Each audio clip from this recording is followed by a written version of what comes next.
Okay चलिए now let's start. तो आज का हमारा टॉपिक है लिस्ट इन अ पाइथन। ठीक है, तो देखो क्या होता है ये। List is an ordered mutable collection in Python that allow storing a multiple item in a single variable. यानी इसका मतलब इसमें जो भी डाटा आप डालते हैं वो ऑर्डर में होते हैं और इसके साथ साथ वो म्यूटेबल भी होते हैं। म्यूटेबल का मतलब होता है जो डाटा आपने इसमें डाला है उसको वक्त आने पर आप एडिट भी कर सकते हैं। लिस्ट को यूज़ करने के पीछे का कारण होता है अगर आपको एक सिंगल वेरिएबल में मल्टीपल आइटम स्टोर करने हैं तब हम लिस्ट को यूज़ करते हैं। करेक्ट।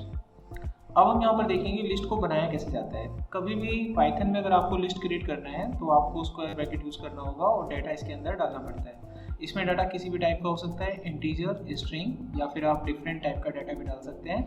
अगर आपको नीड है ब्लैंक लिस्ट को क्रिएट करने का तो आप इस तरीके से ब्लैंक लिस्ट भी क्रिएट कर सकते हैं। चलिए इसको एक बार बना के रन करके देखते हैं। तो हम यहाँ पर एक प्रोग्राम क्रिएट करते हैं 46 के नाम से, और ये मैं लिस्ट के ऊपर बना रहा हूँ तो लिस्ट के नाम से हम क्रिएट करते हैं। तो सबसे पहले मैं एक न्यूमेरिक लिस्ट यहाँ पर तैयार करता हूँ। तो मैंने इसको नाम दिया लिस्ट 1 और यहाँ पर जितने भी नंबर्स थे मैंने डाल दिए 10, 30, 20, 40। उसके बाद एक और लिस्ट बनाते हैं जिसमें मैं टेक्स्ट टाइप का डाटा डालूंगा यहाँ पर। तो यहाँ पर हमने डाले कुछ नाम, राम, पॉल,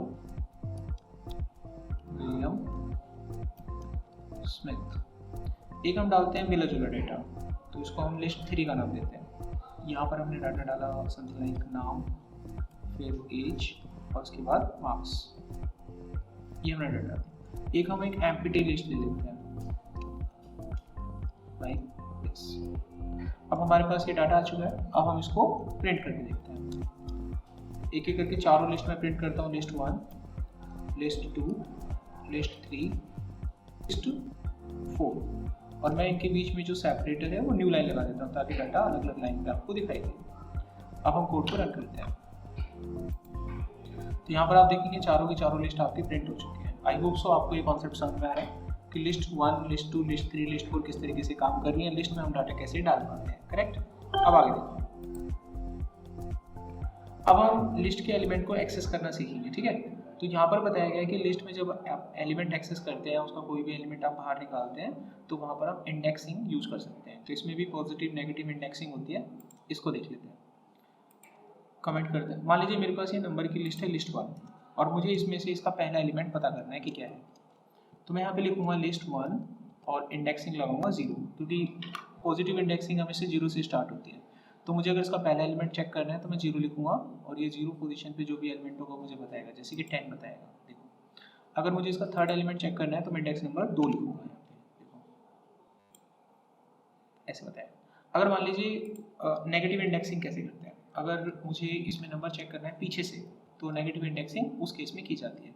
अगर मुझे इसका पीछे से दूसरा नंबर उठाना है, ठीक है, तो मैं यहाँ पे लिखूंगा -2। तो ये पीछे से दूसरा नंबर उठाएगा जो कि 20 बनता है। तो इसको बोलते हैं इंडेक्सिंग। इसमें स्लाइसिंग भी होता है। ठीक है, स्लाइसिंग देख लो एक बार।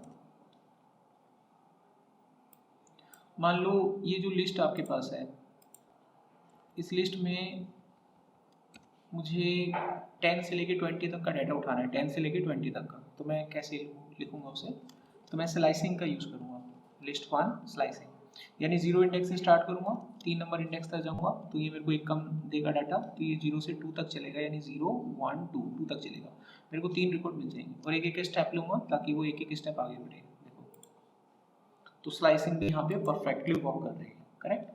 तो लिस्ट में से डाटा आप एक्सेस कर लेंगे। अब मान लीजिए आपको पूरा ही डाटा स्कैन करके प्रिंट करना है, लूप का मदद लेंगे हम इसमें। हम यहाँ पर एक लूप चलाएंगे, इसको लिस्ट 1 दे देंगे हम यहाँ पर असाइन करके। अब लिस्ट 1 में जो भी डाटा होगा वो एक एक करके आई नाम के वेरिएबल में जाएगा और आप उस वैल्यू को यहाँ पर प्रिंट करा सकते हैं।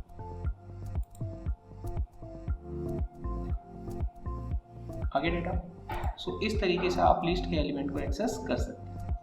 आगे बढ़िए। अगर मैं यहाँ पर ऐसी लिस्ट को एक्सेस करता हूँ जिसमें मिला जुला डाटा है तो वो भी परफेक्टली वर्क करता है। ठीक है, ये आपके सारे डाटा प्रिंट कर देगा। राम 21, 56.5। अब हम इसके मेथड्स देखेंगे। तो इसमें अलग अलग मेथड्स होते हैं लिस्ट पे काम करने के लिए। पहला मेथड आता है इसमें अपेंड नाम का। अब देखो, मैं एक काम करता हूँ, इसी में यूज कर लेते हैं। मान लीजिए मुझे इस लिस्ट के अंदर जो लिस्ट 1 है उसमें कुछ 1-2 नंबर मुझे ऐड करने हैं, तो मैं लिखूँगा लिस्ट 1 डॉट अपेंड। ये इस्तेमाल किया जाता है जब आपको एक नंबर ऐड करना हो, कोई भी एक सिंगल नंबर। तो मैंने जैसे 7 लिखा तो इसके लास्ट में 7 ऐड हो जाएगा और वो आपको एक पूरी लिस्ट दे देगा। बना के देखिए, मैं यहाँ पर लिस्ट 3 मैंने लिखा हुआ एक्चुअली, तो मैं लिस्ट 1 को एग्जीक्यूट करूँगा ताकि मुझे इस लिस्ट में, क्योंकि मैंने लिस्ट 1 में नंबर ऐड किया है और लिस्ट 1 को हम स्कैन करेंगे। देखो 7 ऐड हो गया। इससे बस एक ही नंबर ऐड होता है, अगर आप कलेक्शन ऑफ नंबर ऐड करोगे तो वो नहीं करेगा, एरर दे देगा, एरर आ गया। तो ऐसे केस में हमें क्या करना होता है, देखो अगर आपको एक से ज़्यादा नंबर ऐड करने हो तो आप एक्सटेंड नाम का फंक्शन यूज़ कर सकते हैं और उसको लिस्ट दे सकते हैं। जैसे मैंने यहाँ पर 7, 8, 9 दे दिया, तो मैंने एक्सटेंड नाम का फंक्शन दिया। अब ये मैंने इसको दे दिया, ये तीनों के तीनों नंबर इसमें ऐड हो जाएंगे, ये देखो वो ऐड। ठीक है, अब एक फंक्शन आता है इसमें रिमूव नाम का, उसका यूज़ करते हैं एलिमेंट को डिलीट करने के लिए। जैसे मैंने लिखा लिस्ट 1 डॉट रिमूव और यहाँ पर मैंने 30 लिख दिया, तो 30 नंबर का जो एलिमेंट होगा वो रिमूव हो जाएगा। ठीक है, नेक्स्ट इसमें आता है क्लियर। अगर आपको पूरी लिस्ट क्लियर करनी है तो आप लिस्ट 1 डॉट क्लियर यूज कर सकते हैं। पूरी लिस्ट को ये साफ कर देगा, एम्प्टी कर देगा, अब इसमें कोई एलिमेंट नहीं है, खाली है। आगे देखो, आप ऐड बता दिया मैंने आपको। एक फंक्शन इसमें इंसर्ट होता है, ये क्या करता है कि आप इसमें नंबर ऐड कर सकते हैं किसी भी पोजीशन पे।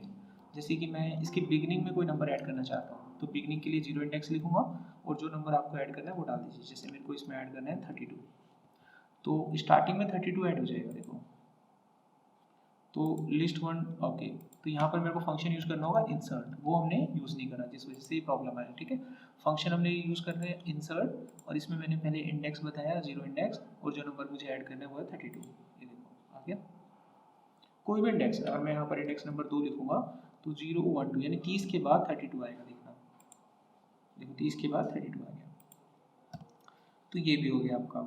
आगे देखो,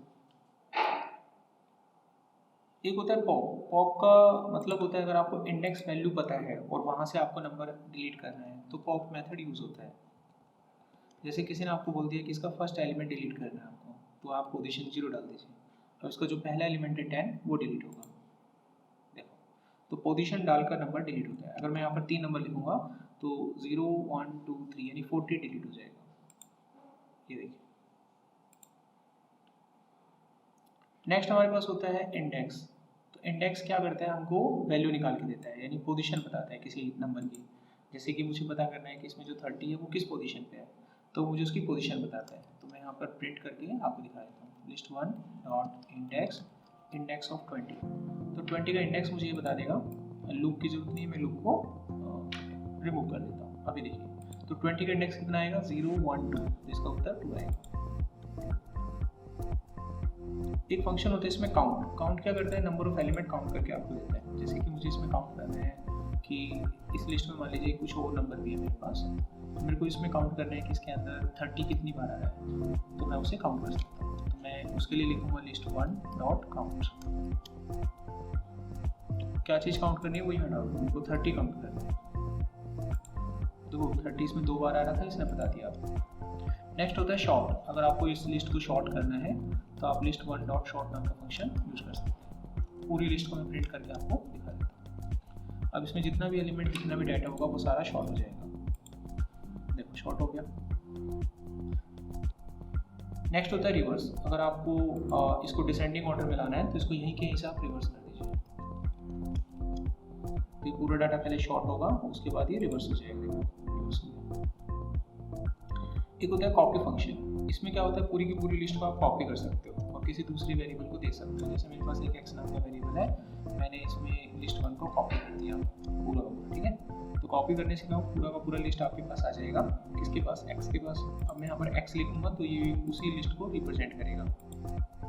तो सेम लिस्ट हमारे पास आ गई, रिप्रेजेंट हो गई। रिमूव मैंने आपको बताया गया है।